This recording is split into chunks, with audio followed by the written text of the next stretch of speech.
ગુજરાતી સાહિત્ય ફોરમના મંચ ઉપર આજની રવિવારની સભામાં આપણો 261મો એપિસોડ છે અને આ એપિસોડના વિદ્વાન વક્તા રામ મોરી સહિત એમનો પરિચય આપનાર ઇન્દોરના એમ્બેસેડર નિર્ઝરી વસાવડા અને આભાર વ્યક્ત કરનાર જામનગરના એમ્બેસેડર લલિત જોશી સહિત આપ સૌનું હું હાર્દિક સ્વાગત કરું છું. ગુજરાતી સાહિત્ય ફોરમ વિશે જો હું આપને ટૂંકમાં કહું ને તો એ એક નોન પોલિટિકલ અને નોન રિલિજિયસ સંસ્થા છે. દુનિયાભરમાં 60 મિલિયન લોકો ગુજરાતી લોકો ફેલાયેલા છે અને જેમ તમને તો ખબર જ છે કે જ્યાં જ્યાં વસે એક ગુજરાતી ત્યાં ત્યાં સદાકાળ ગુજરાત.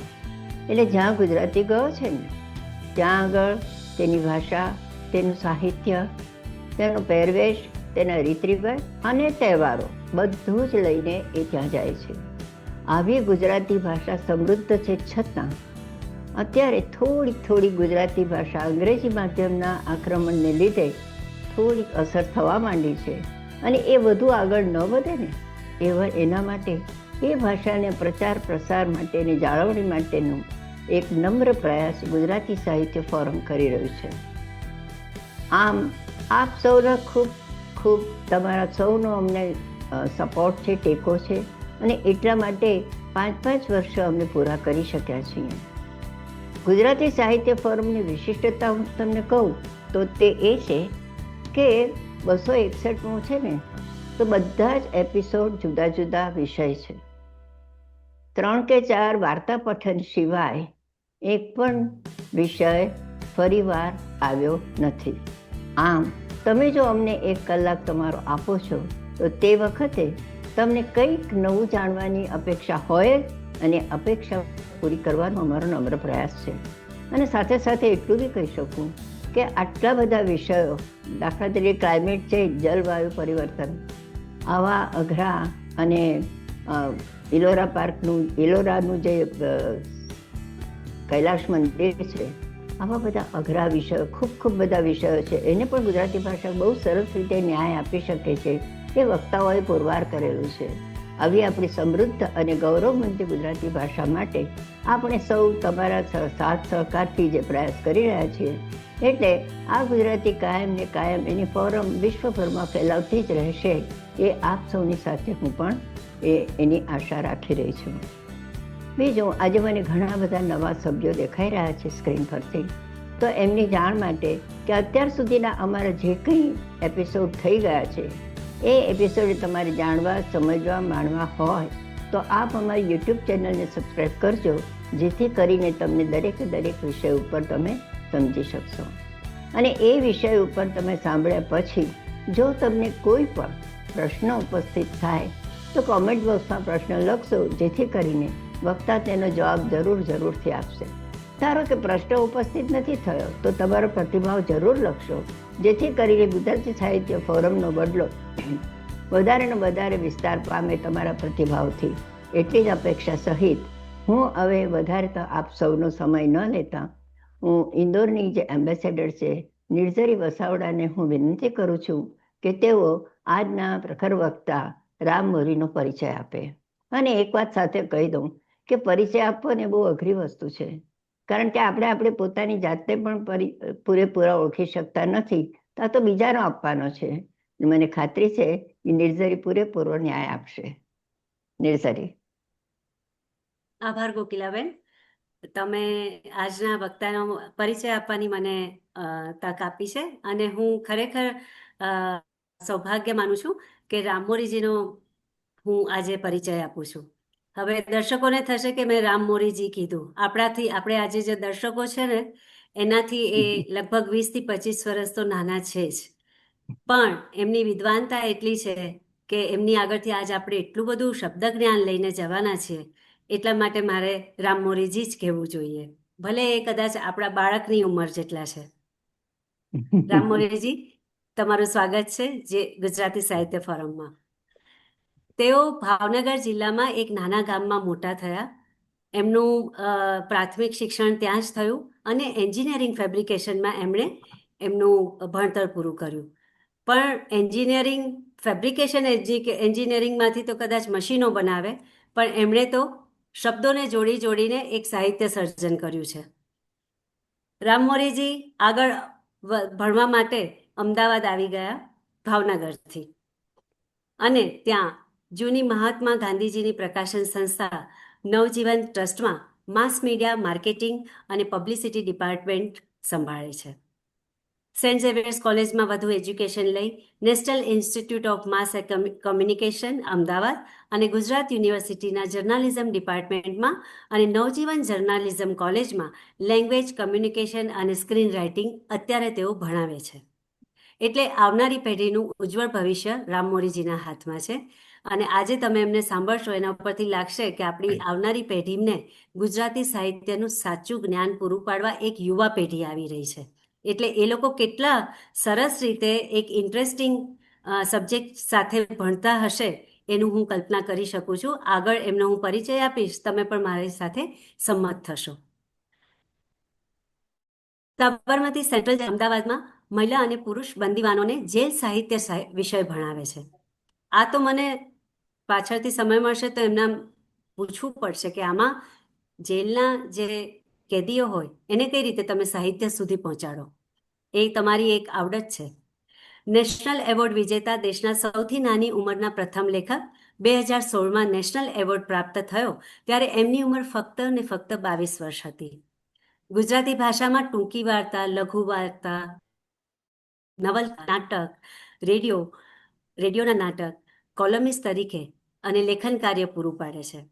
આ ઉપરાંત હિન્દી ટેલિવિઝન અને ગુજરાતી હિન્દી ફિલ્મોમાં પણ કથા, પટકથા અને સંવાદ લેખનનું સ્ક્રિપ્ટ રાઇટિંગનું પણ કામ કરે છે. પ્રકાશિત પુસ્તકો મોહતું, જેનું એક નાનકડી યુટ્યુબ ઉપર શોર્ટ ફિલ્મ પણ છે. કન્ફેક્શન બોક્સ એમનો પત્ર વાર્તા સંગ્રહ છે. સત્યભામા નવલકથા છે. અને હું કદાચ જાણતી હોઉં તો એનું તો નાટક પણ ભજવાયેલું છે. સ્ક્રિપ્ટ રાઇટર તરીકે એ મોહતુમાં 2018માં જેને ટાઈમ્સ ઓફ ઇન્ડિયા દ્વારા ભારતની સર્વશ્રેષ્ઠ શોર્ટ ફિલ્મમાં 3જા ક્રમે સ્થાન મળ્યું છે. યુટ્યુબમાં લાખો લોકોએ નિહાળ્યું છે, એમાંની હું એક વ્યક્તિ છું. મોન્ટુની બીટુ વર્ષ 2019માં આવેલી એમની પ્રથમ ગુજરાતી, જે લોકોને માટે સરાહનીય રહી છે. 21મું ટિફિન એ આવેલી આ 2021માં આવેલી આ ગુજરાતી ફિલ્મ અનેક નેશનલ ઇન્ટરનેશનલ ફિલ્મ ફેસ્ટિવલમાં ગુજરાતીઓને ગૌરવ અપાવી ચૂકી છે. 12 વીકથી વધારે સમય થિયેટરમાં ચાલી છે, જે એક રિમાર્કેબલ પોઈન્ટ છે. કચ્છ એક્સપ્રેસ વર્ષ 2023માં રિલીઝ થયેલી, જે આપ સૌ જાણો છો. આ ગુજરાતી સુપરહિટ ફિલ્મ તેઓ સંવાદ લેખક છે. એટલે કે બે ડાયલોગ્સની કનેક્ટિવિટી અને જે રસપૂર્વક આપણે જે પૂરું પિક્ચર જોઈ રહ્યા છે એ એમણે કામ કર્યું છે. એટલે સાચા સમયે કઈ રીતે ડાયલોગ ડિલિવરી થવી જોઈએ એ એક બહુ જ જરૂરી છે જ્યારે કોઈ લાંબી ફિલ્મ જોવો છો.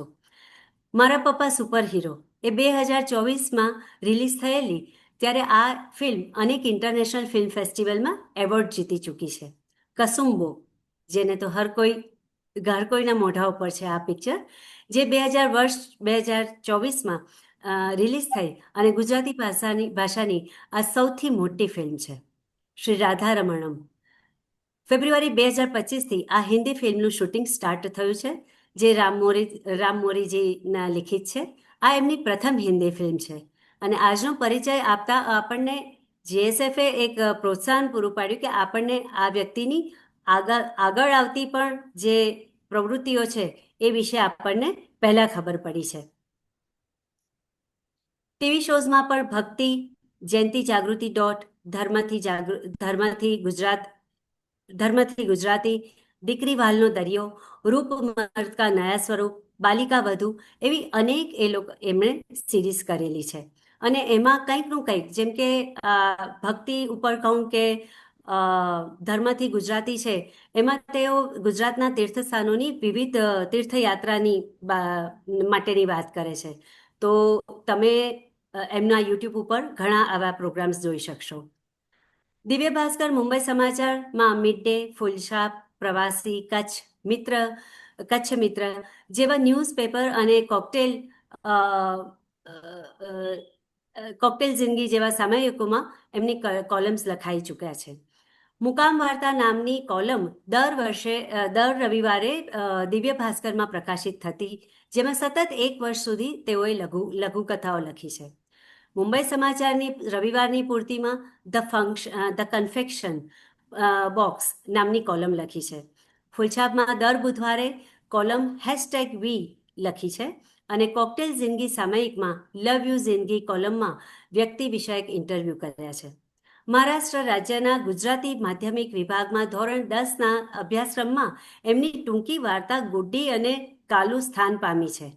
એટલે વિચાર કરી જુઓ, આવનારા યુવા પેઢીમાં એમનું એ ભણતર રૂપેમાં એમનું સિલેક્શન થયું છે. બહુ મોટી વાત છે આ, બહુ ખરેખર એક નોંધપાત્ર વાત છે. ગુજરાત અને મહારાષ્ટ્રની ઘણી બધી યુનિવર્સિટી અને કોલેજીસમાં રામ મોરીજીના પુસ્તકો અને વાર્તાઓ અભ્યાસક્રમમાં છે. અત્યાર સુધી એમના સાહિત્ય પર 12થી પણ વધારે થીસીસ પેપર લખાયા છે. 5 વિદ્યાર્થી PhD થયા છે. હવે આવા વ્યક્તિએ નાટ્યલેખન તો કરેલું જ હોય ને. મનહર ગઢિયા નિર્મિત, પ્રતિક ગાંધી દિગ્દર્શિત વુમન લોગ 7-13-21માં એક એકોકિત 21મું ટિફિન લખી છે. આ નાટક ગુજરાતી, હિન્દી અને અંગ્રેજીમાં ભજવાયું છે. ગુણવંતરાય આચાર્યની નવલકથા પર સંગીત નાટક હાજી કાસમ તારી વીજળી નાટક રામમોરીએ લખ્યું છે, જે ખૂબ પ્રચલિત છે. અભિનય બેંકર દિગ્દર્શિત આ નાટકને પ્રેક્ષકોએ અને વિવેચકોએ વધાવી લીધું છે. કવિ શ્રી દલપતરામના જીવન પરથી રામમોરીએ દાખે દલપતરામ નામની એકોગીત લખી છે. એકોગીત એટલે તમને ખ્યાલ છે કે કેટલું અઘરું છે એ પાત્રને એમાં સંકેલીને રાખવું. ભારતનું સૌથી મોટું મ્યુઝિકલ પ્લે હિન્દી નાટક રાજાધિરાજ નીતા મુકેશ અંબાણી કલ્ચરલ સેન્ટર ખાતે મુંબઈ ખાતે દમામભેર રજૂઆત કરેલી છે. વિશ્વ પ્રસિદ્ધ પામેલા આ સંગીત નાટકના તેઓ લેખક છે અને આ નાટક દેશ દુનિયામાં પ્રશંસા પામી રહ્યું છે. તો આવી વ્યક્તિ કાંઈ સન્માનથી તો અંચિત રહી જ ન શક્યા હોય. તો એમને અનેક એમના વાર્તા સંગ્રહ મોતું દિલ્હી ને એમના ધૂમકેતુ પુરસ્કાર મળી ગયો છે. દિલ્હી સાહિત્ય એકેડેમી દ્વારા એમને યુવા ગૌરવનો પુરસ્કાર મળ્યો છે. ભારતીય ભાષા પરિષદ કોલકાતા તરફથી પણ યુવા પુરસ્કાર એવોર્ડ મળ્યો છે. ગુજરાત લિટરેચર ફેસ્ટિવલ 2018 દ્વારા the most promising young writer award. તો મેં કહ્યું ને, આપણાથી સૌથી નાના કેટલા નાના છે, તો ખરેખર એ એવોર્ડને પાત્ર પણ છે. જુઓ, વિદ્યાગુરુ ફાઉન્ડેશન સાવરકુંડલા દ્વારા નાનાભાઈ જેબેલિયા સ્મૃતિ સાહિત્ય પુરસ્કારના શ્રેષ્ઠ લેખન એવોર્ડ પ્રાપ્ત થયો છે. All India young writer festival 2017માં અગરતલા ત્રિપુરામાં ગુજરાતનું પ્રતિનિધિત્વ કરેલું છે અને ગુજરાતી સાહિત્ય અકાદમી દ્વારા એમના વાર્તા સંગ્રહનું મોહતુનું 2016માં શ્રેષ્ઠ પુસ્તક કેટેગરીમાં પુરસ્કાર પ્રાપ્ત થયો છે. એ ફિલ્મ તરીકે પણ એટલી જ જાણીતી છે. શોર્ટ ફિલ્મ તરીકે યુટ્યુબમાં એને ઘણા ફોલોઅર્સ થયા છે. ગુજરાતી સાહિત્ય અકાદમી દ્વારા 2021માં યુવા ગૌરવ જે પુરસ્કાર પ્રાપ્ત થયો, એવી તો એમણે અનેક ખ્યાતિઓ 2025 સુધીમાં લીધેલી છે. એટલે મને લાગે છે કે એ જ્યારે એમનો જન્મ જ 93માં થયેલો છે અને આજે 2025 સુધીમાં હું જેટલું પણ બોલી ગઈ એ તો એમણે એચીવ કરી લીધેલું છે. તો મને લાગે છે કે એ જ્યારે ઘોડિયામાં હશે ને, ત્યારથી જ એ શબ્દો સાથે તો મનમાં રમતા હશે. પછી એમને વાચા આપવાનું અને લખાણ આપવાનું કામ એમણે મોટા થઈને કદાચ અનુકૂળ એમણે કર્યું લાગે છે. તો આવા વ્યક્તિને ચાલો વધારે સાંભળીએ, કારણ કે પરિચય તો જેટલો આપીશ એટલો ઓછો છે. તો આપણે આવકારીએ રામ મોરીજીને ગુજરાતી સાહિત્ય ફોરમના વર્ચ્યુઅલ પ્લેટફોર્મ પર. આવકાર છે. આભાર નિર્જરીબેન, કોકિયાબેન અને આખા સમગ્ર ટીમનો ખાસ આભાર માનું છું. એમ આઈ ઓડિબલ નિર્જરીબેન? બરાબર છે, બરાબર. ઓકે. પહેલા તો થોડીક એડવાન્સમાં માફી એટલે માગી લઉં છું કે હું અત્યારે હિમાચલ પ્રદેશના સૌથી ઊંચી ટૂંક ઉપર એક બીર નામનું ક્ષેત્ર છે, ત્યાં પર્વત ઉપરના ગેસ્ટ હાઉસમાં છું. તો લાઇટ આવજા કરે છે એટલે મને ફાળ એ પડી છે કે આપણે રામ રખોપા કરે તો આપણી રામસભાના. તો બહુ સુંદર. મને જ્યારે પહેલી વાર કોકિલાબેને વાત કરી કે આટલું સરસ, અને થેન્ક્સ ટુ કિરીટ દુધાત, એમણે મને આ સરનામું પેલા અ, ગામડે આપણે ત્યાં એક રિવાજ છે કે આપણું તો ગામડામાં ખેડૂત ખેતીવાડી કરતા લોકો પશુપાલન સાથે જોડાયેલા લોકો તો ઘરેથી વહેલી સવારે નીકળી ગયા હોય બધા, પછી મોડી સાંજે પાછા આવે. ત્યાં સુધી ઘરે કોઈ હોય નહીં. જો ઘરડા લોકો બેઠા હોય તો હોય, બાકી ઘરડા લોકો પણ કામના સમયે વાડીએ હોય. તો ઘરમાં કોઈ કઈ રાંદલ તેડ્યા હોય, કોઈના ઘરે રાંદલ હોય તો એને ગોવણીનું નોતરું આપવાનું હોય. તો શું કરે, ખબર કેમ પડે કેટલા લોકોને જમવાનું નોતરું છે, કોને ગોવણીમાં જવાનું છે? તો એ લોકો થાળીમાં જે ધણિયાણી છે, જેના ઘરે રાંદલ તેડવાના ઓરતા રાખ્યા હોય, એ કંકુ ભીના ચોખા લઈને આવે થાળીમાં. અને એ લહેકો કરતી જાય, ગાતી જાય, અને ગાતી ગાતી આવે અને દરેક ઘરના ઉંબર ઉપર ચોખા, કંકુ ભીના ચોખાની ઢગલી કરતી જાય. તો પન્નાબેન ઢગલીના માપ પરથી ખબર પડે કે કેટલી છોકરીઓ આ ઘરેથી જમવા જવાનું છે. એ ચપટી ચોખા હોય એટલે સમજી જવાનું કે આ ઘરેથી એક જ ગોવણી છે. મુઠ્ઠી ભર ચોખા હોય તો સમજવાનું કે સાગમટું જમવા જવાનું છે. એટલે આ જે ચોખલિયા વધાવીને બોલાવવાની વાત છે ને, કિરીટ દુધાતે એમ ઢગલી કરી હતી કે 1.25 કલાક બોલવા જવાનું છે. ઓહ. એટલે કિરીટભાઈને એ રીતે યાદ કરું છું. મારા બહુ ગમતા વાર્તાકાર છે કિરીટ દુધાત. અને આજનો વિષય બહુ એ રીતે મારા માટે રસપ્રદ છે, કારણ કે અમે હંમેશા વાત કરતા હોઈએ છીએ કે કથા સાહિત્યની વાત તો બહુ જ આપણે ત્યાં થાય છે, નિરંતર થતી રહે છે. પણ મને ગીતો પાછળની કથામાં બહુ રસ પડ્યો છે એક ભાવક તરીકે. હું મારી જાતને હંમેશા વાંચતો લેખક તરીકે ઓળખાવું છું, કે હું માત્ર લેખક નથી, હું વાંચતો લેખક છું. સતત મને વાંચવાની ટેવ છે, અને એ વાંચતા રહેવાના કારણે નવા નવા પ્રશ્નો જન્મે છે. સદનસીબે મારી આસપાસ મારા એ વડીલો હયાત છે, જેની સાથે હું એ પ્રશ્નોત્તરી કરી શકું છું. અને એમાંથી આ બધી કથાઓ ભેગી થઈ છે. એ લાખાવાડ મારું ગામ છે, પાલીતાણા તાલુકાનું.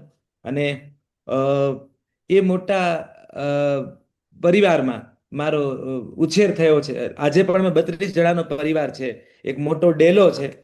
હું જ્યારે 32 જણા કહું છું ત્યારે તમે પેલું અમારે મુંબઈનું 2 BHK કે 2.5 BHK નું ઘર તમે નહીં વિચારતા.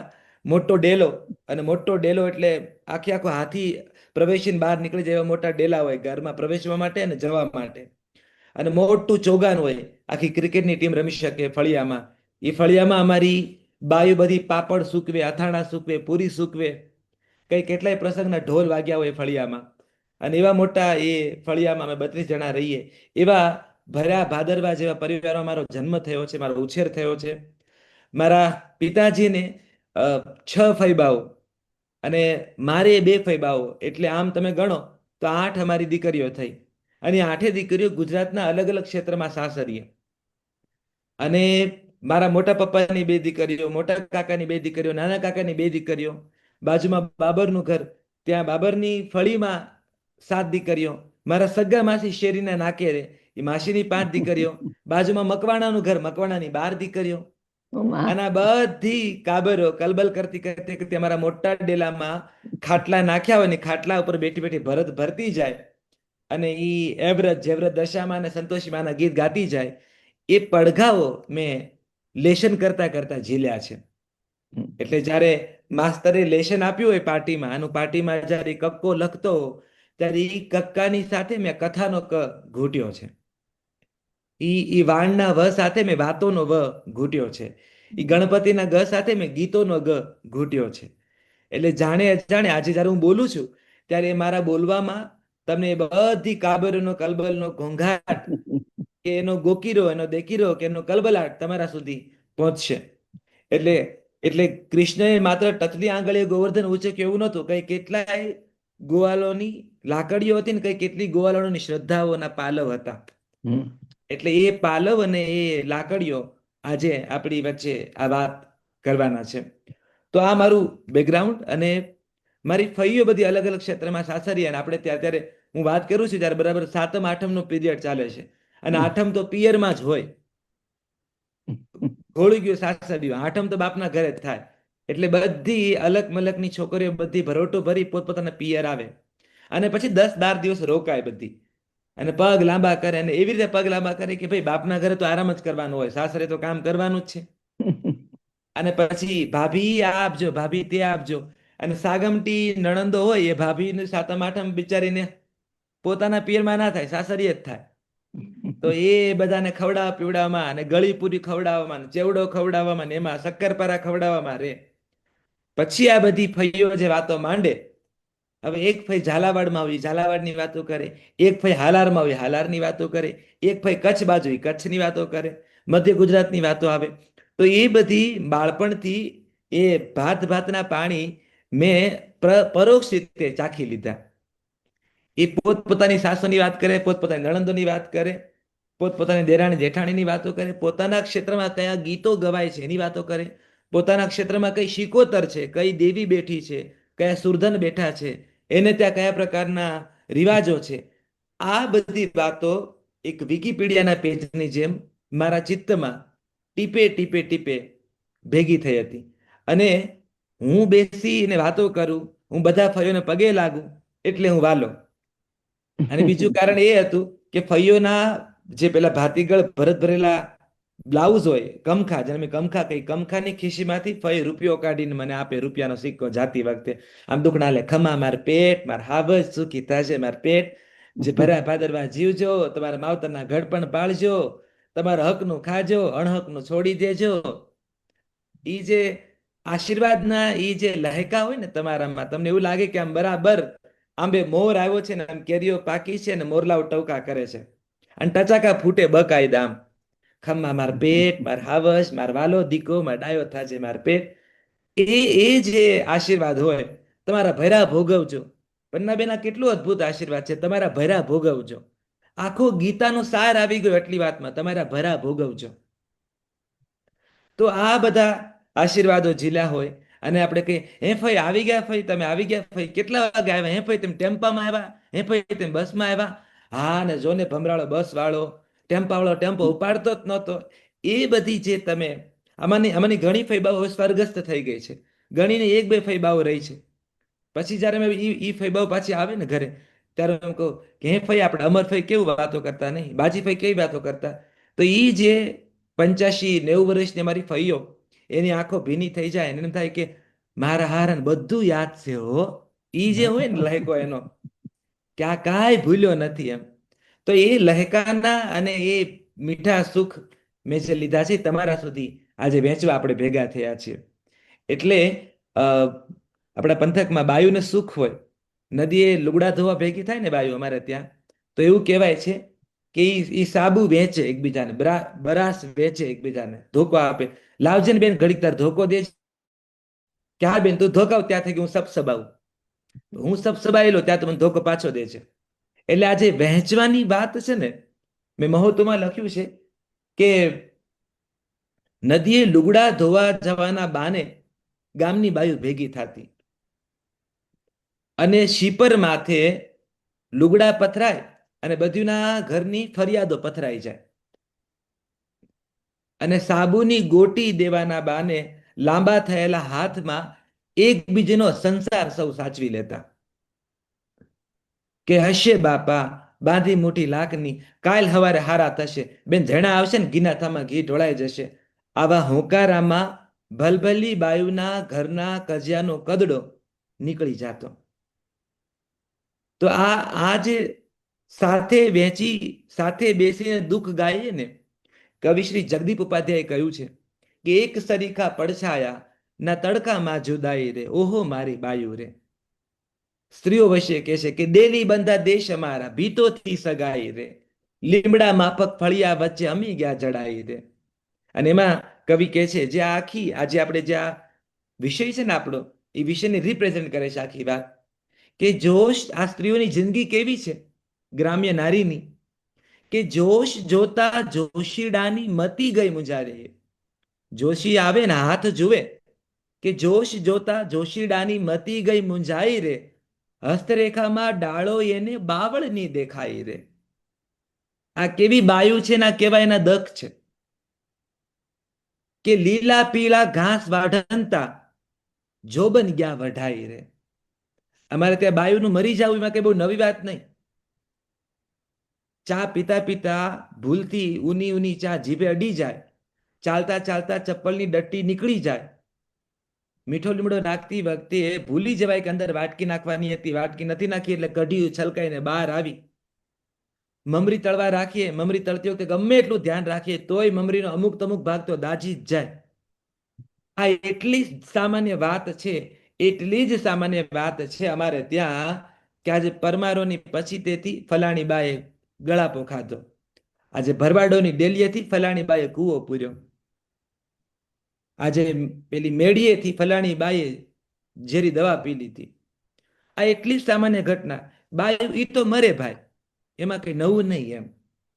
એટલે કવિ જગદીપ ઉપાધ્યાય કહે છે કે લીલા પીળા ઘાસ વાઢંતા જોબન ગયા વઢાઈ રે, આ ભરચક આવ્યા ઉનાળા ગયા ચોમાસા ફંટાઈ રે, ઓહો મારી બાયુ રે, ઓહો મારી બાયુ રે.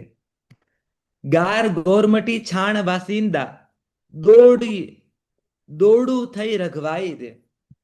કેવું કેવું નસીબ છે આ સ્ત્રીનું કે ગાર ગોરમટી છાણ વાસિંદા દોડું થઈ રઘવાઈ રે, ધૂળ ચાટતા દર્પણને લૂછવા ઘડી નથી નવરાઈ રે. આ એનું જીવન છે. અંતે કે છે આ બધી સ્ત્રીઓ શું કે છે કે શુરા પૂરા વડલા પૂજા ને પૂજા રાંદલ માઈ રે. શુરા પૂરા વડલા પૂજા પૂજા રાંદલ માઈ રે, સાતે ભવના દુખડા ફેળા હરખે આંસુ ગાઈ રે. કે હાલો બધા ભેગા મળીને આંસુ ગાવા ભેગા થઈએ. એટલે આજે આપણે બધા છે ને ક્યાંક ને ક્યાંક આંસુ ગાવા માટે ભેગા થયા છીએ. મારો પ્રશ્ન કાયમ હંમેશા એવું મને થતું કે આ લોકગીતો જે છે એમાં કોકિલાબેન એવી કઈ વાત છે કે 100 વર્ષ 200 વર્ષ 250 વર્ષ પછી પણ આજે ગાઈએ ત્યારે સોયની અણી આમ ભોંકાતી હોય ને એવું કેમ વાગે આ ગીતો? એવું દર્દ થાય, એવું દર્દ થાય. તમને એવું કેમ થાય એમ કે આ તો ક્યાંક મારી માએ ગાયું છે ને, ક્યાંક મારી દાદીએ ઝીલ્યું છે ને, ક્યાંક મારી ફઈએ એના પાલવથી લૂછ્યું છે? એવું કેમ આ ગીતોમાં એવું શું ભાવ છે?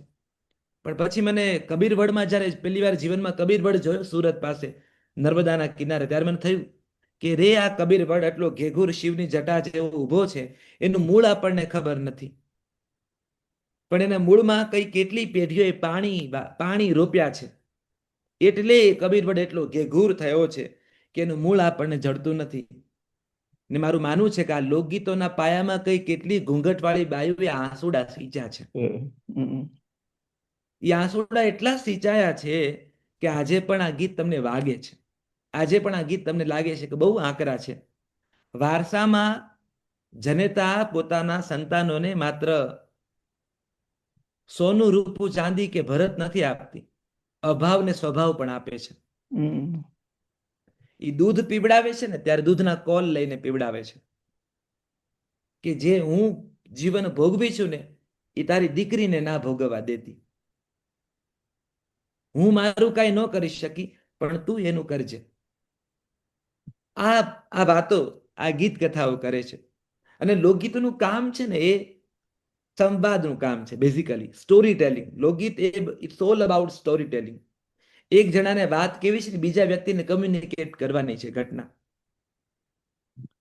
અને એ લોકગીતો છે ને તમને સમય માફ કરી દે. શાસકો જે છે, શાસક દરેક યુગમાં દરેક સમયમાં એક શાસક એવો આવ્યો છે જે સ્વને મોટો ગણે છે, સમાજ કરતા પણ મોટો. તો એવા શાસકોને, એવા શાસકોની ભૂલને, કેવા સમાજને, કેવી પૈતૃક વ્યવસ્થાને સમય માફ કરી દે, લોકગીતો માફ નથી કરતા. નહીં કરે. કારણ કે કાગળમાં લખાયેલું પન્નાબેન કટાઈ જશે, ભૂસાઈ જશે અને ભૂલાઈ જશે, પણ કાળની છાતી પર લખાયેલું કટાતું તો નથી ને ભૂસાતું નથી. કારણ કે આપણે તો ઓરલ ટ્રેડિશન છે, બોલાતા બોલાતા પેઢી દર પેઢી શિફ્ટ થાય છે. તો લોકગીતો છે ને કાળની છાતી ઉપર લખાયેલી કથાયું છે કે સરખે સરખી સૈયર બે બેનપણીઓ પાણી ભરવા ગઈ છે અને આપણે ત્યાં પેલા કજોડા લગ્નની સ્થિતિ હતી અને બહુ સામાન્ય હતા કજોડા લગ્ન, કારણ કે જીભ ઉપર, મૂછના દોરા ઉપર અને વટ ઉપર વિવાહ થતા. એટલે મન પૂછવાનું હોય એવી કોઈ પરંપરા આપણે ત્યાં હતી નહીં એમ. તો એવા કજોડા લગ્ન થયા છે અને જેના લગ્ન થયા છે એ દીકરી 18 વર્ષની છે અને જેને પરણી છે એ 8 વર્ષનું બાળક છે. અ, એ ઘોડિયામાં સૂતો હતો ને એ ઘૂંઘટમાં ફેરા ફર્યા છે. અને વટ ને વચન ને વેર ઉપર વિવાહ થયા છે. પરણીને સાસરીએ ગઈ છે અને હવે પગફેરો માટે પિયર આવી છે. પગફેરો માટે પિયર આવી છે અને બેનપણી સાથે વાવમાં પાણી ભરવા ગઈ છે અને બે બેનપણીઓ એકલી છે. એટલે પેલી બીજીને પૂછે છે કે તું મને તો કહી જ શકે, એલી તારો સંસાર કેવો છે, તું જીવન કેવું જીવી રહી છે, અને કોઈ નથી આસપાસ, બંને એકલી છે. એટલે કે તું મને કહી શકે. ત્યારે નિશાસો નાખે છે, નિશાસો વાવ સાંભળે છે અને એની બેનપણી સાંભળે છે અને ત્રીજી ગાગર સાંભળે છે. તો એ કે છે, આ જો ગીતોની કથા, મારો પિયુજી નાનેરું બાળ છે, સૈયર એને હેતનો સમજાય રે, માડી બનીને મૈયર છોડ્યું રે લોલ. મેં મૈયર છોડ્યું, બાપનું ઘર, વહુ બનવા છોડ્યું તું, પણ હું તો માડી બનીને મૈયર, હું તો મૈયર છોડ્યા ભેગી માડી બની ગઈ. મારો પિયુજી નાનેરું બાળ છે, સૈયર એને હેતનો સમજાય રે. ને દુઃખ કેવા, મહાદેવ પૂજી માણી ઘર માગી આરે લોલ. ભાખરિયો સોમવાર ને સાકરિયો સોમવાર ને એવ્રત જેવ્રત, મહાદેવ પૂજી માણી ઘર માગીયો રે લોલ. નોતા પૂજા મે રાંદલ માત રે, માડી બનીને મૈયર છોડ્યું રે લોલ. મેં તો રાંદલમાં પૂજાય નહોતા અને તોય માં બની ગઈ. ને પછી કે છે, મારે કાળજે અમિયર કૂપ લારે લોલ, પણ એના હોઠે ફોરે માડીના દૂધ રે. કેવું પિયુજી મળ્યો છે કે હું એની પાસે જાઉં ને તો મને એના હોઠે માડીના દૂધ ફોરે છે. મારે કેડે કટારી મારે શોભતી રે લોલ, અને એના હાથમાં રમતી ઘુઘર માળજો, માડી બનીને મૈયર છોડ્યું રે લોલ. કાચા કુવાર મારા ઢોલિયા રે લોલ, કાચા કુવાર મારા ઢોલિયા રે લોલ. વેરણ વાસળી ઘોડિયા ખોયજો, માડી બનીને મૈયર છોડ્યું રે લોલ. રાતે દળતી હું મારું આય ખુરે લોલ, રાતે દળતી હું મારું આય ખુરે લોલ. એ ખમ્માએની 12 વર્ષની ઊંઘ જો, માડી બનીને મૈયર છોડ્યું રે લોલ. અને પછી જીભ કચરાઈ ગઈ કે અરે, મેં તો જાણે અજાણે ફરિયાદો કરી દીધી મારા સાસરિયાની ને મારા વરની. બીજું કોઈ સાંભળે ને સાંભળે, આ વાવ તો સાંભળે છે. 12 વરણની બાયુ પાણી ભરવા આવશે, રખે ને વાવને વાચા ફૂટી અને વાવે કહી દીધું તો.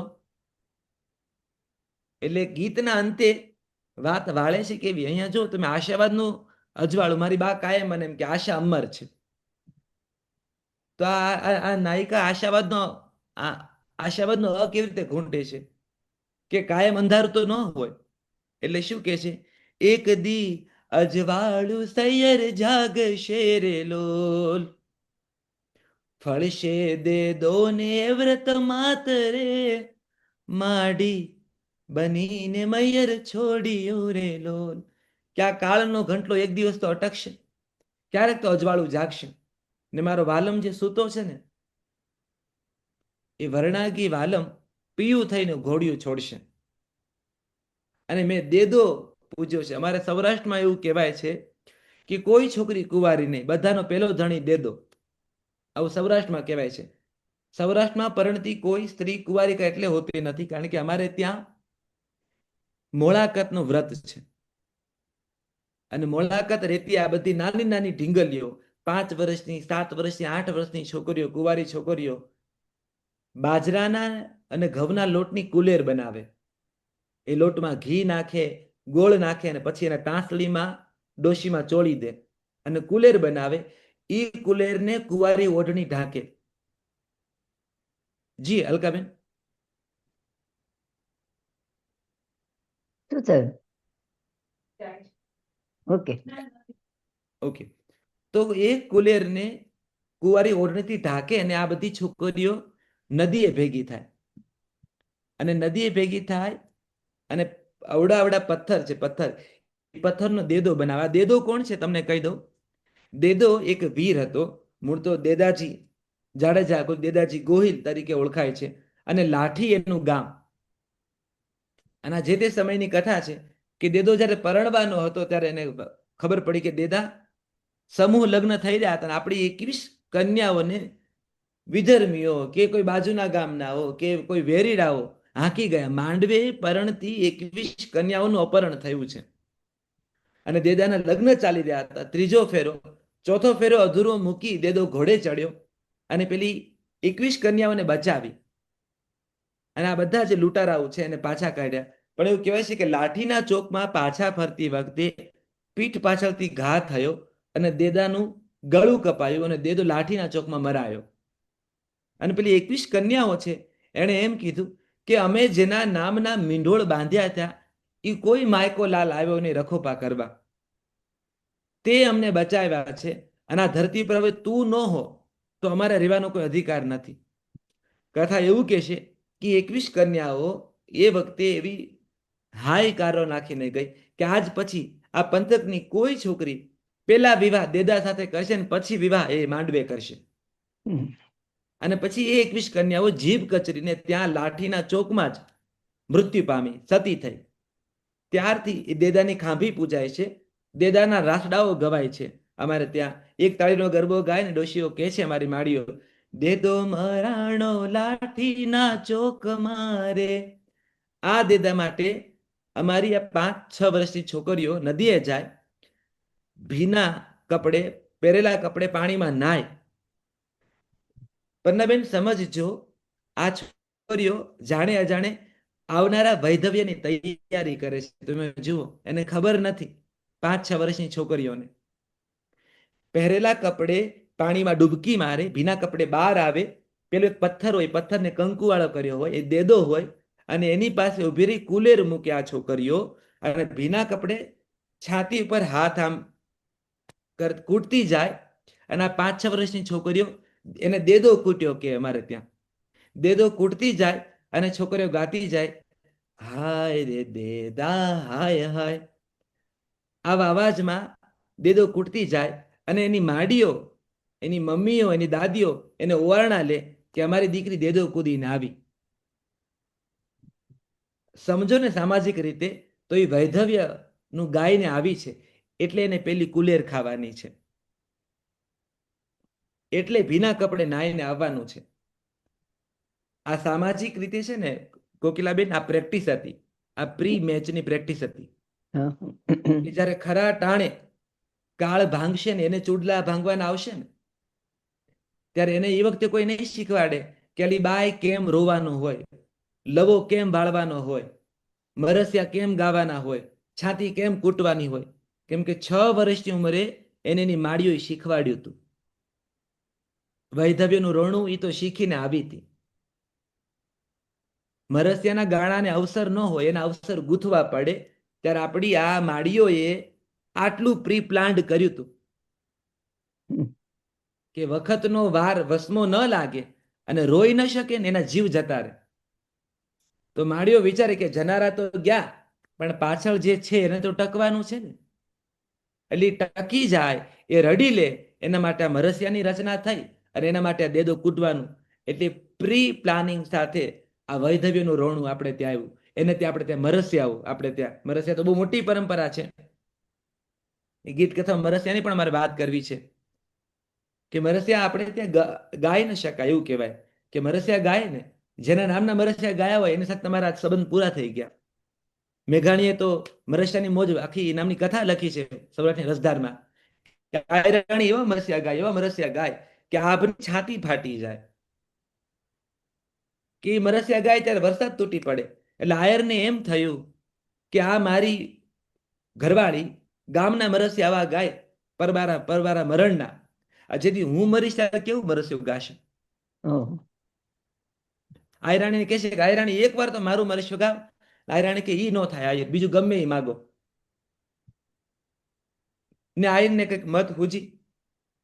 ચોમાસાનો સમય, નદી ધસમસથી બે કાંઠે વહે અને ગામના ખેડૂત જોડે ખેતરમાં ગયા હશે ને એને હુજ્યું.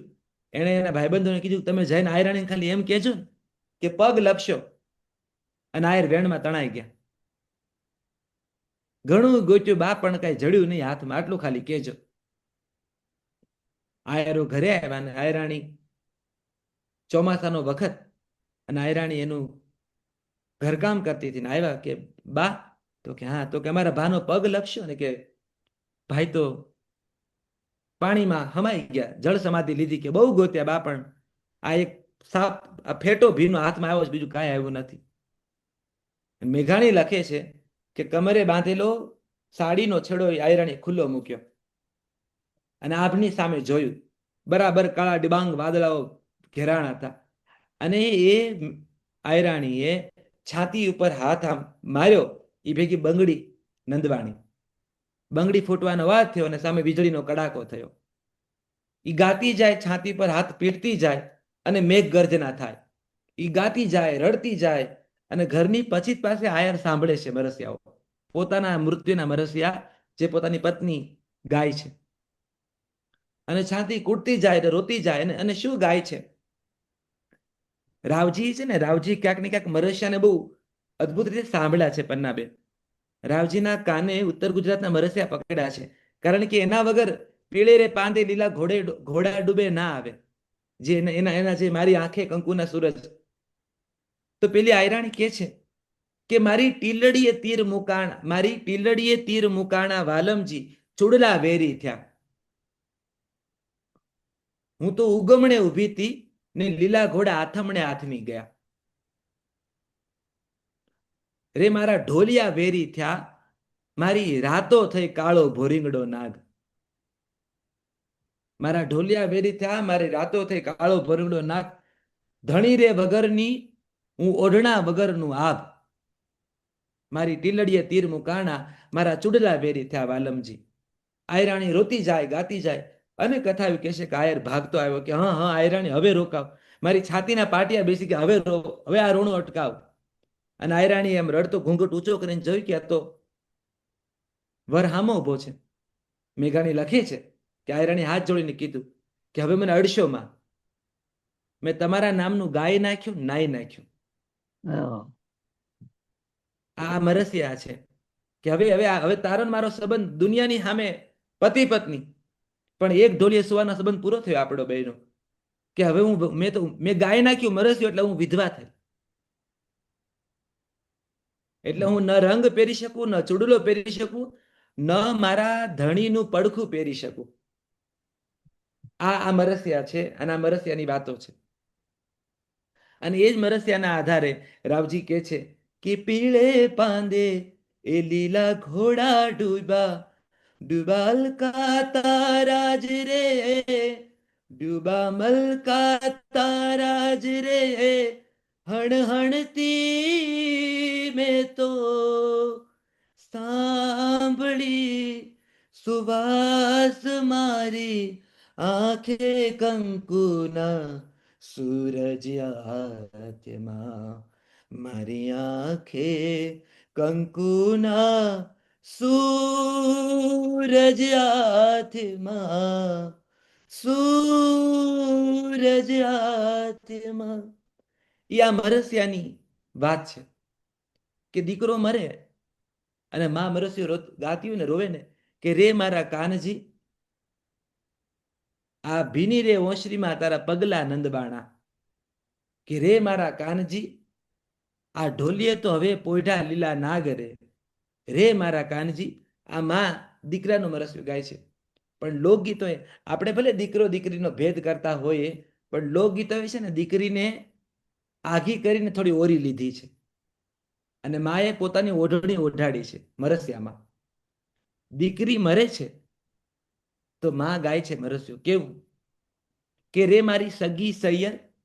સૈયર એટલે બેનપણી, પણ આ કેવી બેનપણી? સગી સૈયર.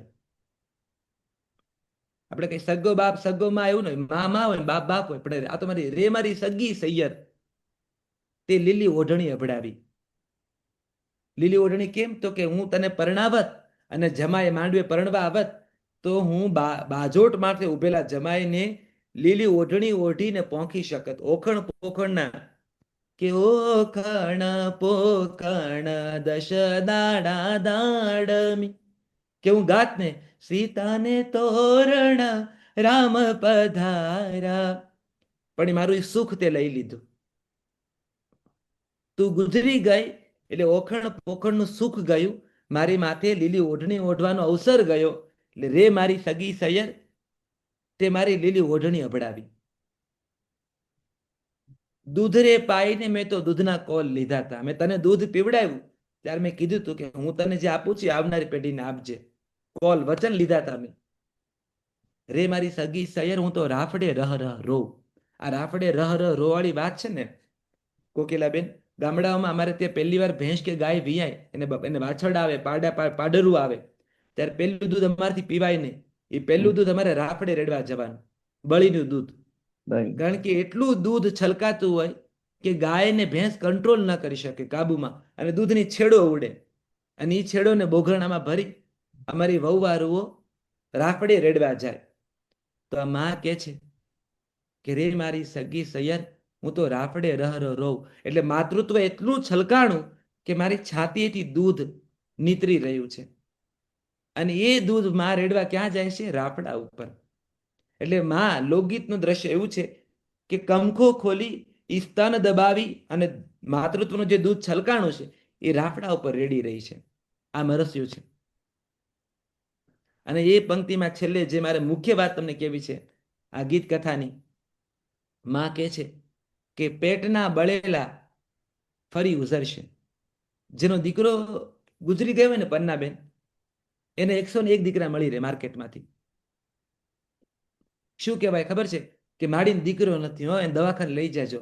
દાદાને દીકરો નથી હો, દાદાને રામ મંદિરથી લઈ જાજો. કે લો બા, હું અમૂલની થેલી લેવા ગયો ને તમારી લેતો, બહાર વરસાદ બહુ છે, તમે ક્યાં ભીનામાં નીકળશો? પડોશમાં રહે છે ને કે ભાઈ માન દૂધ લાવી દેજો, એને બિચારીને દીકરા નહીં, તો આપણે દીકરો નો એને 101 દીકરા મળી રહે. પણ લોકગીત કહેશે કે પેટના બળેલા ફરી ઉઝરશે, પણ દીકરી છે ને માનું કાળજું છે. એટલે લોકગીત કહેશે, આ મરસ્યું કહેશે, પણ રે મારી સગી સૈયર, આ કાળજા ફરી કેમ ના કોળશે? દીકરી તમને રેડીમેડ માર્કેટમાંથી ન મળે. દીકરી હોય અને કાં તો ન હોય. દીકરી ઊભી ના થાય, ક્રિએટ ના કરી શકો તમે ક્યારે કે તું મારી દીકરી, એવું તમે કહો ને, એ તમારું મન તમે રાજી રાખો ને સામાવાળી એનું મન રાજી રાખે. એ દીકરી બની ના શકે, દીકરા બની શકે. એટલે માં કહે છે કે દીકરી તો કાળજું ફરી કોળશે નહીં. આ એટલે લોકગીત અન્યાય નથી કર્યો, આપણે ભલે અન્યાય કરી લીધો હોય. તો આ ગીત કથાઓ છે. અને આપણે ગીત કથાના ભેદ જુઓ કે સંતાનો 3 સંતાનો હોય, મોટો દીકરો બાપને વાલો, નાનો દીકરો માને વાલો. પણ લોકગીતો કહેશે કે વચલો દીકરો કોનો? તો લોકગીતો કહેશે અમારો. કે 12 વર્ષ સુધી વરસાદ નથી આવ્યો અને ખેતરો સુકાઈ ગયા, પશુ પક્ષીઓ મૃત્યુ પામી રહ્યા છે, ઝાડવાઓએ નોંધારા ઝાડવાઓ નિશાસા નાખે છે સીમમાં, નાવણ ગળાવ્યા, કુવા ગળાવ્યા, તળાવડા ગળાવ્યા, પાણી નથી આવતું. ને ગામના મુખીએ જોશીને બોલાવ્યો, જ્યોતિષને, કે ભાઈ જાણતલ જોશી, તમે કયો આ કેમ વરસાદ આવશે? અને જોશીએ કીધું કે તમારા ગામના છેડે એક વાવ છે, એ વાવ ભોગ માગે છે. કોનો ભવ? તો કે દીકરાને દીકરો ને વહુ. એક દંપતી જો ભોગ આપે ને વાવમાં પડીને તો પાણી આવે. કોણ? તો ગામનો ધણી મુખી કહેવાય. મુખી બાપા તમારા જ પાસે, ગામ તો તમારી સામે જુએ. બાપ કે મને મોટો વાલો, માં કે મને નાનો વાલો. લોકગીતો એ વચલા દીકરાની આંગળી પકડી કે 12 વર્ષે નાવણ ગળાવ્યા, કુવામાં પાણી નો આવ્યા જીરે. તેડાવો જોશીને, તેડાવો જોશીડા, જોશીડા જોશ જોવરાવો જીરે. કે જાણતલ જોશીડો એમ કરી બોલો, દીકરો ને વહુ પધરાવો જીરે. એ વચલા દીકરાને કીધું. વચલો દીકરો કે છે, જુઓ આપણે બેકવર્ડ થયા છીએ કે બહુ આગળ વધી ગયા છીએ એની ખબર નથી, પણ લોકગીતો ટપારે છે. દીકરો કે છે કે હું તો બાપુ તૈયાર છું, પણ પારકી જણી શબ્દ વાપર્યો છે, મારી પત્ની નહીં, પારકી જણી. પારકી જણી પર મારો હક નથી, એને પૂછવું પડે. એટલે હું તો મરવા તૈયાર છું, પણ મારી પત્નીનો જવાબ તાનસેન આવે ને દીપક રાગ ગાયને, બળેલા મેઘ મલ્હાર ક્યાંય મળે નહીં, વડનગરના નાકે આવ્યા પાદરે. અને કંચનરાય ગામના મુખ્ય એવા તાનારીના બાપુજી. અને તાનસેન કહે છે કે મેં જાણ્યું છે કે તમારી દીકરી મેઘ મલ્હાર ગાય છે, તમારી દીકરીને કયો ને, આપણી આ ધરતી કઈ છે ને તમને એ કહું કે તમારી દીકરીને કયો ને મેઘ મલ્હાર ગાય. આ બાપનો જવાબ છે કે હું તાનારીનો બાપ છું, કલાકારનો બાપ નથી, કે હું દીકરીને આજ્ઞા કરી શકું, કલાકારને તો પ્રાર્થના જ કરી શકું. એટલે પેલો દીકરો વચેટિયો કે છે કે પારકી જણીને પૂછવું પડે, હું તો તૈયાર છું. અને પારકી જણી વહુ 4 મહિનાનું બાળક ધવરાવી રહી છે, અને એના સુધી વાત પહોંચે છે કે હાલો પરમારણ, આ બાળક હેઠા મૂકો, ગામની વાવ પૂરવાની છે. અને લોકગીત કે છે અડધા ધાવણ છોડ્યા. બાળક માનું સ્તન છોડતો નહોતો, એને ઝાટકો મારી પરમારણે ધાવણ છોડાવ્યું. એટલે કોઈક નણંદ જેઠાણી બોલી કે ધવરાવી તો લે માં. એટલે મીઠું તીખું કે ભીનું હસીને પરમારણ બોલી, હવે એને અડધા ભૂખ્યા રહેવાની ટેવ પાડવી પડશે માં. કે જેની માં જાય ને કે ભાઈ મરે ભવ હારીએ અને બેની મરે જશ જાય, પણ જેના માવતર નાનપણમાં મરે એના દશે દિશાના વાયરા ભાઈ. અમારે કિશનજી ચાવડા અમાસના તારા પુસ્તકમાં એવું લખે, મંગળસૂત્ર સ્મરણ કથામાં, કે મરજો બાપ જીવજો બે તે, પણ જો ચોઈસ આપે યમરાજ અને એમ કે સંતાન તરીકે બોલ માં અને બાપ બેમાંથી એકને લઈ જવાનું છે, તો કિશનજી ચાવડા લખે છે કે મરજો બાપ ને જીવજો માં. દાતડીની કમાણીથી પાળે તો ખરી, હળ હાકનારા તો 1 કેતા 51 મળી રહેશે, પણ માઈ માં બીજા વગડાના વા. આ કિશનજી ચાવડાના શબ્દો છે. એટલે કે અડધું ધાવણ કે ધવરાવી લીધો કે ના માં હવે ને ભૂખ્યા રહેને ટેવ પાડી પડશે. અને ભરપેટ ધાવશે ને મને તો મારું મોઢું યાદ રાખશે, અને મારું મોઢું યાદ રહેશે ને તો જગતમાં બીજાનું મોઢું નાકમાં ઠરશે નહીં.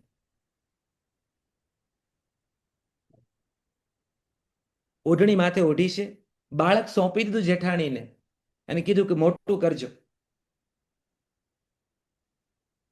પિયળ કરી છે, મોડિયો ઓઢ્યો છે, અને વરની સામે હસીને ઉભા છે કે હાલો ગોઝારી વાવની ભૂખ ભાંગવા જાવી. લોકગીત કહે છે કે કોણ પીશા પાણીડા, અને 2 જણા કહે છે પીશે પશુડા ને પીશે પંખીડા, પીશે જગની સગળી નાર. અને પેલી પરમારણ કહે છે આ એટલે હું જાઉં છું કે બીજા ધાવતા બાળકને ધાવણ છોડવા ન પડે. અને પેલો દીકરો કહે છે હું એટલે વાવમાં જાઉં છું કે બીજી વાર કોણ ભોગ લેશે ને કોણ ભોગ દેશે એવા પ્રશ્ન થાય ત્યારે આંખોના તીર એકબીજાના ખૂણા ન ગોતે. પેલા પગથિયે પગ મૂકતા, લોકગીત કહે છે કે પેલા પગથિયે પગ મૂકતા ધણણ પાતાળ ડોલ્યા જીરે, બીજા પગથિયે પગ રે મૂકતા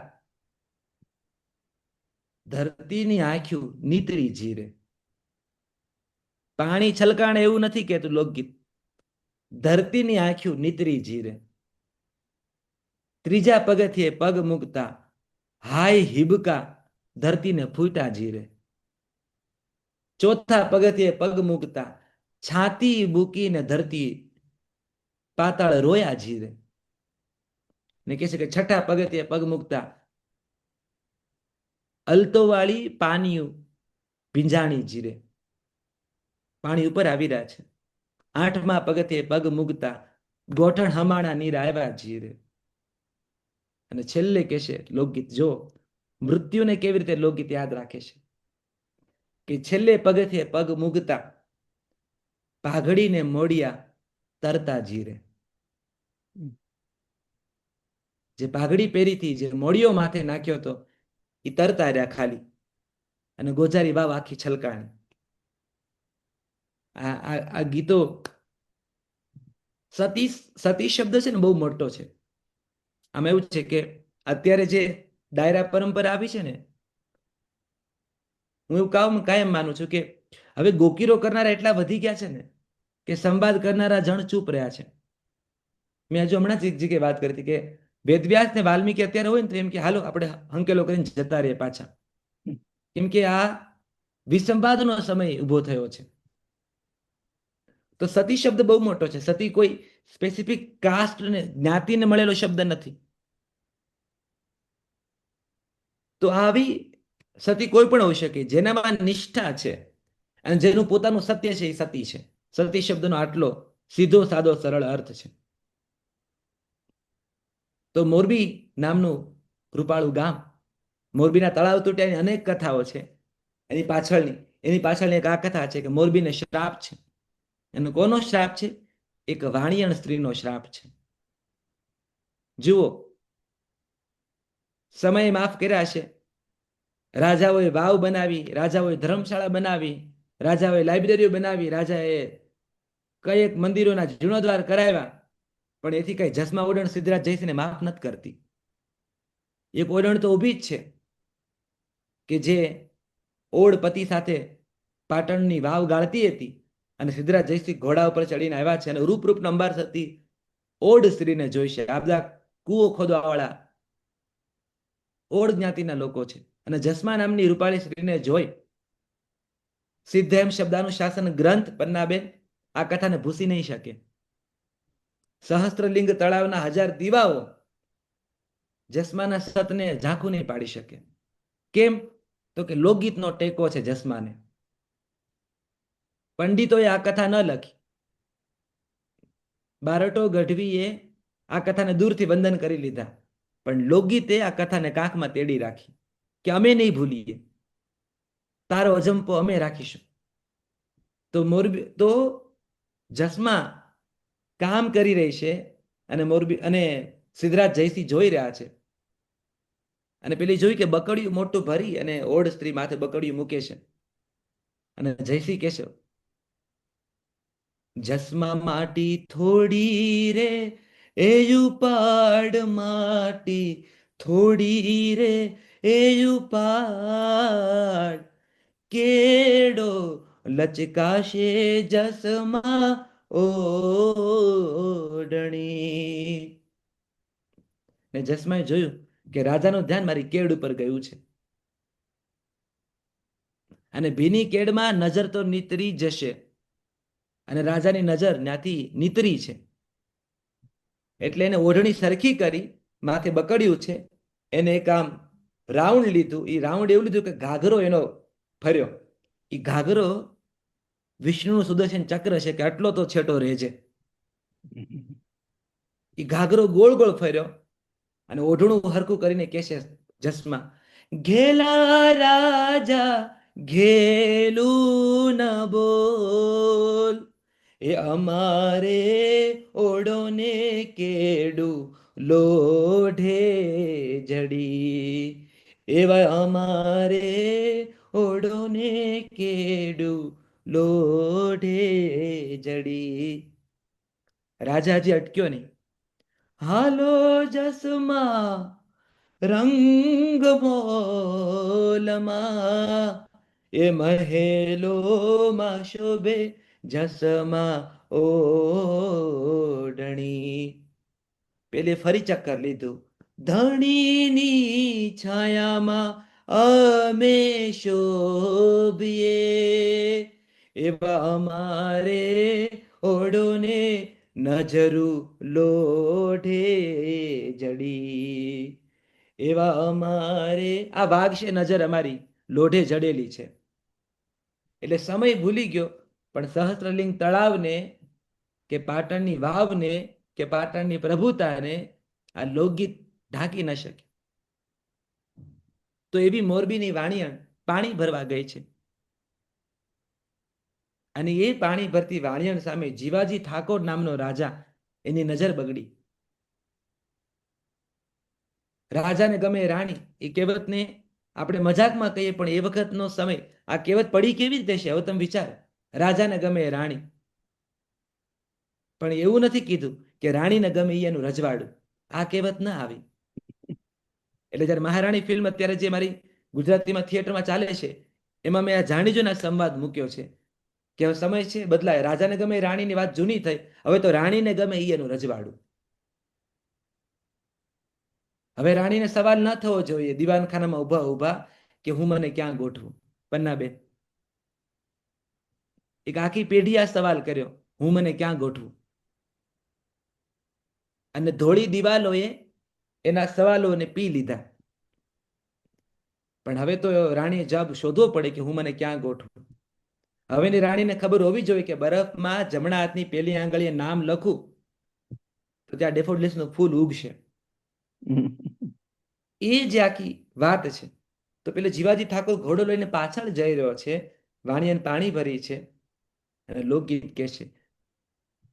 આ વાતો કોણ કરે છે?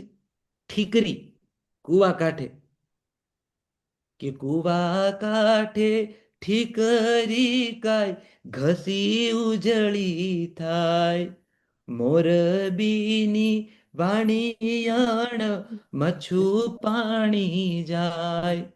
આગળ છે મોરબીની વાણિયાણ, પાછળ છે એ જીવાજી ઠાકોર ઘોડો પાવા જાય. અને રાજાએ વાણિયાણ જોઈ, અને રાજા શું કે છે? એ કરો રે એ વાણિયાણ તારા બેડલિયા મૂલ. કિંમત પૂછી રહ્યો છે બેડાની. વાણિયાણ જાણે છે કે આ બેડાની કિંમત નથી પૂછતો, આ કિંમત પૂછે છે મારા જોબનની, આ કિંમત પૂછે છે મારા જીવતરની, ને કિંમત પૂછે છે મારા હા અને નાની. કે કરો રે વાણિયન તારા બેડલાના મૂલ, કરો રે વાણિયન તારી ઈંઢોણીના મૂલ, કરો રે વાણિયન તારી નજરુના મૂલ. અને નજર સુધી આવ્યો ને રાજા, ત્યારે વાણિયાને કેવું પડ્યું કે તમે જાવા દ્યો હે જીવાજી ઠાકોર, રેવા દ્યો હે મોરબીના રાજા, નથી કરવા મૂલ. મારી રે એ નજરુમાં તારું રાજ થાશે ડૂલ. આ ડૂલ થવાની વાતે મોરબી ડૂલ થયું, એવું લોકગીત કે છે. હું ને તમે નથી કહેતા. એટલે આ બધી ગીત કથાઓ છે કે આપણે ગાઈ નાખીએ છીએ, પણ આ ગીતો પાછળની વાત કેવી રસપ્રદ છે. કે પછી છેલ્લી 5 મિનિટ છે, મારે છેલ્લું જે આપણી રગોમાં જે દાદાઓ દીકરી છે એની વાત કરીને મારે પૂરું કરવું છે. કે વહુવારું ઘરની મોટી વહુ છે, અને પહેલાનો સમય એવો હતો કે સગપણ, મેં કીધું આંખની શરમે સગપણ થતા. દિયર નાનો બાકી છે, અને સાસુએ કીધું કે આ નાનો દીકરો બાકી છે, વેવાઈને તેડાવો. લાપસી ખવડાવે વેવાઈને, માગું નાખીને કહીએ કે ભાઈ તમારે દીકરી બાકી ને મારો દીકરો બાકી. ના તો ક્યાં પડવાના છે વેવાય, કેમ કે આ ઘરમાં ઓલરેડી મોટી દીકરી તો આપેલી છે. સમય એવો હતો કે ઘૂંઘટમાંથી તે સંવાદ ન થઈ શકે બાપ સાથે કે દાદા સાથે દીકરીના. તો કેવી રીતે દાદાને કેવું કે મારી સાસુએ લાપસી ખાવા નથી બોલાવ્યા તમને, મારી નાની બેન છે ને એનું માગું નાખવા મારી સાસુએ બોલાવ્યા છે, પણ વાત કેવી રીતે કરવી? તો આવ્યા વેવાય અજવાળી સાતમના, જમવા બેઠા. દીકરી રાંધણિયામાં છે, દાદો જમવા બેઠો છે. ઘૂંઘટમાં લાપસી પીરસવા આવી, અને થાળીમાં લાપસી પીરસી દાદાને. બધાને લાપસી આપી છે. ફાનસના અજવાળા છે, વખત એ સમયનો છે. અને પછી ઘી રેડવા આવી. આપણે ત્યાં રિવાજ એવો હતો કે પેલા લાપસી આપી દો ને પછી આ ઘીની ટબોડી લઈને આવે, અને હવારું આમ ઘી રેડતી જાય. તો દાદાની થાળીમાં દીકરીએ ઘી રેડ્યું. પછી દાદાએ લાપસી ચોળી, અને પેલો કોળિયો ભર્યો ને, તો પન્નાબેન ઈ લાપસી અને દાદાને ખારી લાગી. કે લાપસી તો મીઠી હોય. દાદાએ ડાબે જોયું ને જમણે જોયું તો બાકીના જણ તો મજાથી લાપસી ખાઈ રહ્યા છે. એટલે દાદાને સમજાણું કે મારી લાપસી જ તે ખારી છે. તો કેમ કોકિલાબેન એ લાપસી ખારી હતી? કેમ કે ઘૂંઘટમાં ઘી નાખવા આવેલી દીકરીની આંખમાંથી ટપ ટપ આંસુના ટીપા એ લાપસીમાં પડ્યા. એટલે ખારી લાપસી ખાનારો દાદો સમજી ગયો કે આંસુડા કંઈક કહેવા માગે છે, પણ શું કહેવા માગે છે વાત તો થાય નહીં.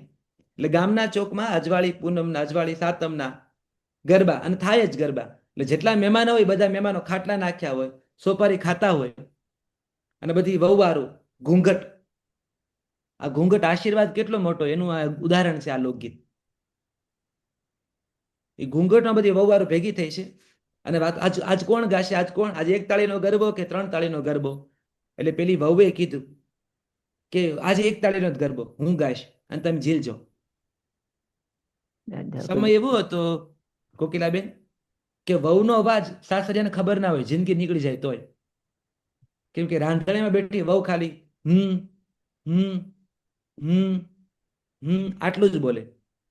એટલે વહુનો અવાજ ખબર ન હોય તમને કે આ જે ગાય છે આ અવાજ છે અમારી વહુનો છે, અમારી ઘરની. અને એટલા માટે હેલ્લારો નામની ફિલ્મ જે આવી ને એમાં વાગ્યો રે ઢોલ, બધા ગીત સાંભળ્યું છે, વાગ્યો રે ઢોલ, એના પર બધા ટીટોળા લીધા છે આપણે બધાએ. પણ એની આગળ જે પેલું એ આનું છે. નહીં કહી શકનારી બધી સ્ત્રીઓના ત્યાં મૂક્યા છે. એટલે પેલી સ્ત્રીએ, છોકરીએ ઘૂંઘટમાંથી કીધું કે દાદા હો દીકરી વાગડમાં દેશો રે સઈ, વાગડની વઢિયારી સાસુ દોયલી રે દાદા હો દીકરી. સાસુ ને ઘરના લોકો તો અવાજ ના ઓળખ્યા, દાદા ઓળખી ગયા અવાજ. કેમ? તો કે ખેતરમાંથી કામ કરીને આવતો ને ત્યારે અવાજ કહેતો, એ દાદા તમારો રોટલો થઈ ગયો, જમવા આવો, દાદા તમને પાણી આપું. એ દીકરીનો હુંકારો દાદાના કાનમાં હતો. એ હુંકારાના આધારે દાદા સમજી ગયા કે આ ગાનારી તો મારી દીકરી છે. એ જે લોકગીતો છે એ લોકગીતમાં ઘૂંઘટમાં દીકરી પોતાના દુઃખ બધા ગણાઈ દીધા. એ લોકગીત સાંભળી દાદા સમજી ગયા કે દીકરી મારે વાગડ માના દેશો રે સઈ, વાગડની વઢિયારી સાસુ બહુ દોયલી. એટલે જ્યારે ગીતો પૂરા થયા અને ઘરે પહોંચ્યા અને બેવાણે કીધું કે બેવાઈ તમને એટલે બોલાવ્યા છે કે અમારો રોટલો ને ઓટલો તમે જોયેલો છે, તમારી દીકરી બાકી, અમારો દીકરો બાકી, તો માગું નાખવા બોલાવ્યા છે. દાદાએ કીધું કે અરે વેવાણ તમે 1 દી મોડા પડ્યા. આ ગઈકાલે જ તમે તો જાગપરમાં રૂપિયો નાળે કરી દીધું, બાકી આવું ઘર અમને ક્યાં મળે. એટલે આ લોકગીતે એક દીકરીનું જીવતર બચાવ્યું છે. એટલે આ ગીતો અને ગીતો પાછળની કથાઓ છે.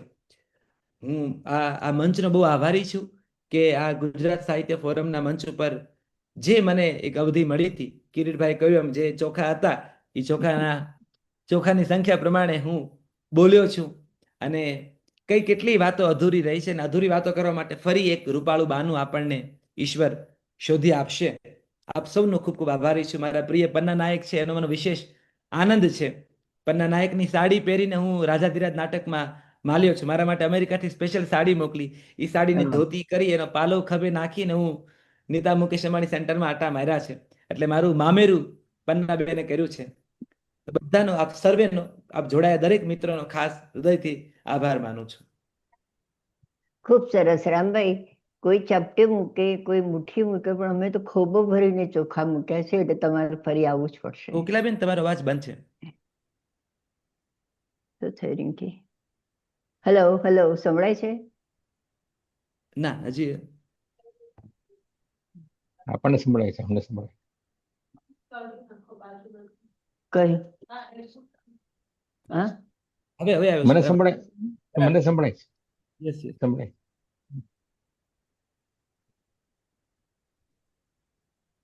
હવે બંધ થઈ ગયો, હવે અવાજ બંધ થઈ ગયો તમારો.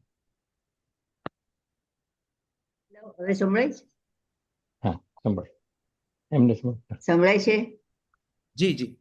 અચ્છા, હું એવું કહેતી હતી કે ચપટી નહીં, મુઠ્ઠી પણ નહીં, પણ અમે તો ખોબો ભરીને ચોખા મૂકીએ છીએ કે તમારે ફરી આવવું પડશે તમને.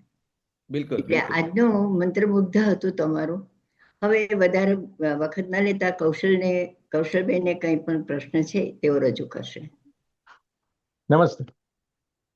નમસ્તે તો કૌશલભાઈ. તો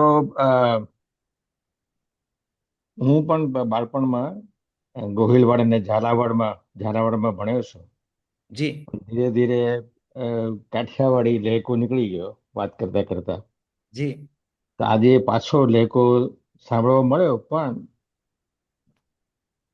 એનો લહેકો કેમ નીકળી ગયો અને કેમ ઇન્ટરેસ્ટ ઓછો થયો? કારણ કે પેલો ડાયરાની અંદર તમે સાંભળો ને તો એ કે હસવા માટેનું કાઠિયાવાડી નથી ગમતું. જી તો જી તમે જે કહ્યું કે ગોકીરો વધી ગયો છે અને સંવાદ ઓછો છે, તો આજે પહેલી વાર મને એવું લાગે કે ગુજરાતી સાહિત્યનો ખરેખર હેતુ જે છે કે સૌરાષ્ટ્રની કાઠિયાવાડી ભાષા આટલી સમૃદ્ધ તરીકે તમે પ્રેઝન્ટ કરી શક્યા. એટલે બહુ ખરેખર મજા આવી આમાં. એટલે હવે મારો પ્રશ્ન એ છે કે હમણાં જે બધા ગુજરાતી સિનેમા છે, તમારો 21મી ટિફિનના સંદર્ભમાં છે કે હેલારો છે કે રેવા છે, તમારો બી છે, અને તમે અત્યારે લોકગીત અને લોકકથાઓની બી વાતો કરી તમે. તો આ ટ્રેન્ડમાં આ જે બાજુ છે કે ગુજરાતનું જે સિનેમા છે એ રિયાલિઝમ તરફ વધારે જઈ રહ્યું છે. પહેલા ભક્તિમાં હતું કે કોમેડી હતું કે માઇથોલોજી પર બધી ચાલતી હતી.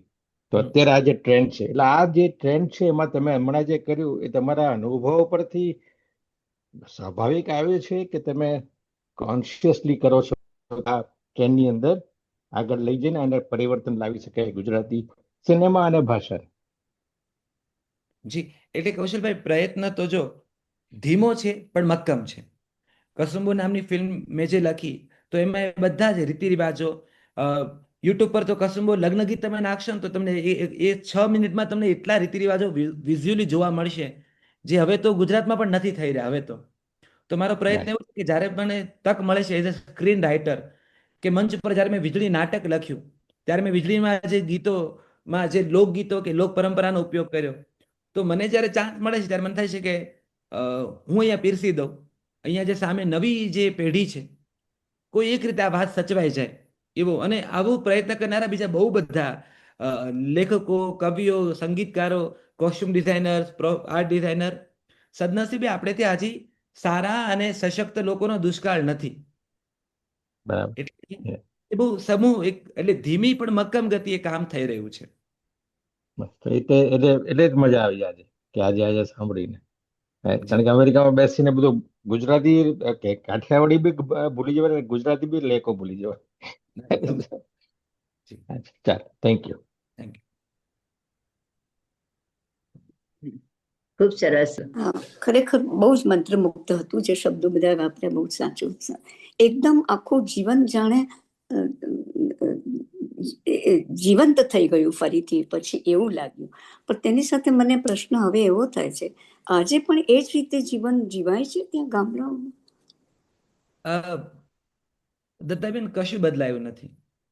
એવું છે, હાથમાં મોબાઈલ આવ્યો છે એટલે મોબાઈલમાં વિશ્વ ખુલી ગયું છે, પણ બારશાખ અને ઉંબર તો એવડો ને એવડો જ છે. અચ્છા, એટલે એ જે સંસ્કૃતિ છે જેમાં દીકરી જે વહુ એને તો અમુક જ રીતે રહેવાનું, એ હજી આજે પણ એ જ રીતે છે. એમાં એવું છે, હવે સ્થિતિ બે રીતે બદલાય છે. અત્યારે બે પ્રકારનું ગુજરાત હું જોઈ રહ્યો છું. એમાં એક્સ્ટ્રીમ એ પણ છે કે હવે એક્સ્ટ્રીમ એક તો હજી પેલી મેં જે સ્થિતિ કીધી સ્ત્રીઓની તો ત્યાં છે જ.